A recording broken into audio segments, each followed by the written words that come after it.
So, what if we need the seller's help when we buy a business? And in fact, we're going to need their help for a very long time, and we don't have enough money to buy the business.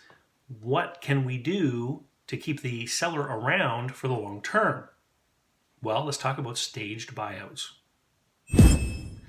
Hey there, everyone. It's David Barnett from davidcbarnett.com, the blog, site, YouTube channel, iTunes podcast, SoundCloud podcast, where I talk about buying, selling, financing, and managing small and medium-sized enterprises.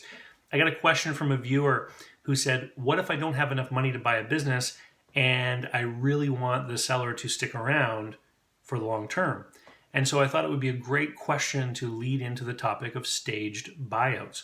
So if we have a business that is, not the smallest of businesses, it's big enough that it has a few employees, there might be day-to-day jobs for both the buyer and the seller in this business. So I'm thinking about a business maybe that has like 10 or a dozen or more employees, right? Something like a small car dealership, okay? So the buyer comes in and uses what money he has to buy a small percentage of the company. Let's say a 5% stake in the company. And so years go by, and every year if the company is profitable, there's a dividend issued. And of course, the buyer and the seller, they collect a salary for the work that they do every day. And so they collect a dividend every year, but the dividend money that would normally go to the minority shareholder, in fact, doesn't go into his hands. It gets used to buy more shares from the seller. And so as the years go by little, the buyer ends up buying more and more and more shares. And what this does is a couple of things. Number one, it allows the buyer to become tutored and mentored by the seller over the course of time, so they really become informed about how the business operates.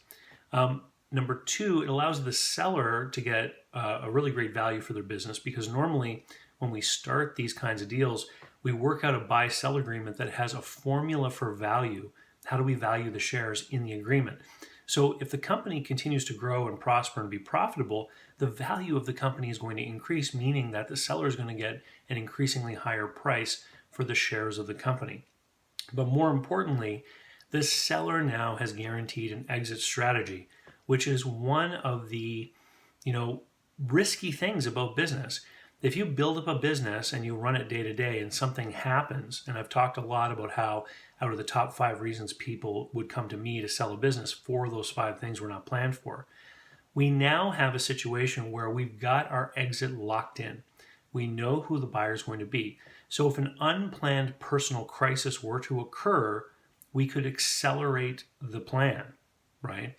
And if everything goes according to schedule and the idea is retirement, then we just stay on the schedule and have the buyer buy the shares. Now, in a traditional model for this kind of staged buyout, what would typically happen is the buyer would get up to about 49% of the shares and then have to buy the balance of the shares in one shot in order to buy out the seller. And what that would mean is going to the bank and borrowing money. Now, by this time, the buyer has been in the business for years. They've been running the business for years. And if there have been dividends issued, it means that the business is being run profitably. Do you think that the banker would like to make a loan to this person to buy the rest of the company? Of course they would, right? And so this kind of planned, methodical exit strategy can work really well, but it requires a couple things. Number one, it requires a real business with organization and structure, so that people know what they're supposed to be doing and that people have job descriptions, etc., so that the buyer and seller aren't tripping over each other all the time. And number two, it requires good business discipline, in that there will be a profit every year that can be issued in the form of dividends to help the minority partner buy out more of an interest in the majority partner. So we're talking about profitable, real businesses that are well run, that want to have a properly executed and planned exit strategy. So thank you very much for the question. If you want to learn how to set up your business a little bit better, what I would recommend is my small business systems course, which is available at easysmallbizsystems.com. That's biz, B-I-Z, systems.com. And my exit planning course, which of course you can find over at howtosellmyownbusiness.com. And with that, we'll see you next week. Thanks a lot. Don't forget, 2018, Toronto, May 29th. Tickets are available now. Get yours. Virtual attendance options are also available. Cheers. We'll see you next week.